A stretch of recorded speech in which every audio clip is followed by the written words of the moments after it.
Richard Schmidt is a man with an interesting history. Back in the late 80s, in 1989, he pulled a gun on 3 men during a traffic argument, killed 1 man, wounded another 2. He went to jail for 12 years for that. Now, after that, he has been technically banned from owning firearms, and he's been running some sort of sports merchandise shop. Thankfully, the government was investigating him illegally bringing in Chinese knockoff jerseys and things of that sort, and they found that he'd also been importing or stockpiling another sort of product, heavy munitions. In fact, he had an arsenal of 18 guns, more than 40,000 rounds of ammunition, bulletproof body armor, and to go along with that, a list of all the Jewish and black leaders in Detroit, Michigan. And so that should scare you as much as it scared me and the people on the list. So I want to go back to a story we did earlier this week about how the NYPD is basically spying on Muslims in mosques. Yeah. Okay? Yeah.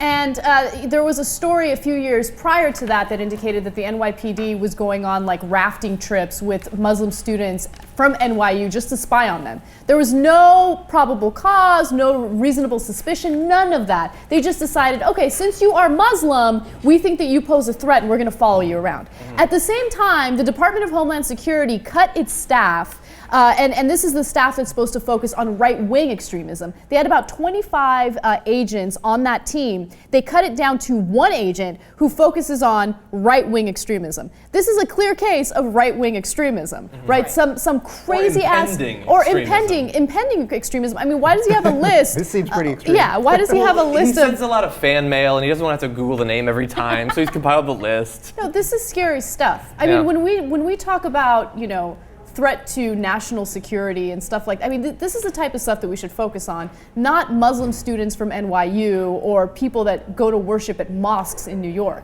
Yeah. This is madness. Yeah, exactly. You should, like the conservatives of the America, the regular everyday conservative who's voting based on their fears, should be a little bit less worried about Sharia law invading Tennessee or something like that. A little bit more scared of Richard Schmidt and Mark Kessler. I think that would be good for them.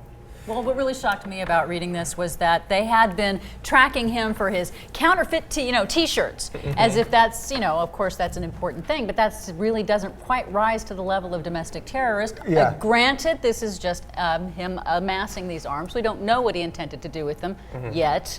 It just seems like it's kind of just out there that was what he was planning to do. Yeah. The fact that someone even has the ability to amass this, I know. It's insane. Yeah. I would like to know how he got these. Was it, the internet? He was able to order all this ammunition on the internet. How was he able to get access? How did he get these guns? Obviously he doesn't legally own them because he's barred from owning them. Yeah. But this is one of those things where we have these wide open sieves that allow such people to slip right through the cracks and not be followed. And it was only by accident that we discovered this before something that bad happened. By the way, I think we might have missed this, but he actually killed a Hispanic man. Back in 1980. the Did we And get he to served 12 years in prison for it. Yeah, Right. so he's a felon. So he doesn't like amazing. black people, Jewish people, Hispanics. It's white people. We did a story. Those tend to get lumped together in the mind of a racist. Right, but we did a story on my show this week about this guy, white supremacist in North Carolina, who wants a town to be all white and neo-Nazi, and you'll have to fly a white flag. To me, it's like, you know what? If that's what they want, go have your town, and you can all go there. And we're not going to visit, but Or find your own you want your little town, enclave, sure. have fun. But one more point I would like to make about this particular thing is that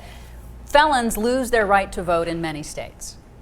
This guy, as a felon, lost his right to own a gun. And yet, he still gets guns. He's got quite a few. And we find, of course, that Republicans are very interested in preventing people from felons from being able to regain their right to vote. So it would just be interesting to see what would happen if maybe they cared enough to stop felons who should not own guns from owning guns, and that will never happen. Well, maybe this will actually sway them. If they find out that they're accidentally disenfranchising extreme racists and right-wingers, then they might care more about voting rights. Then they'll jump in and say, sure, let those felons. Yeah, this is definitely scary. I mean, this is a consequence of our extremely lax policies in terms of background checks across the country. I saw yesterday there was this awesome chart that Think Progress put together, where there are no states currently where you have to have an ID for certain types of online and private party gun transfers and things like that. And yet, across the country, you need all sorts of ID to vote. And so that's how we actually show our priorities as a country. If it's easier to buy an assault rifle than it is to vote, that's the country that we live in.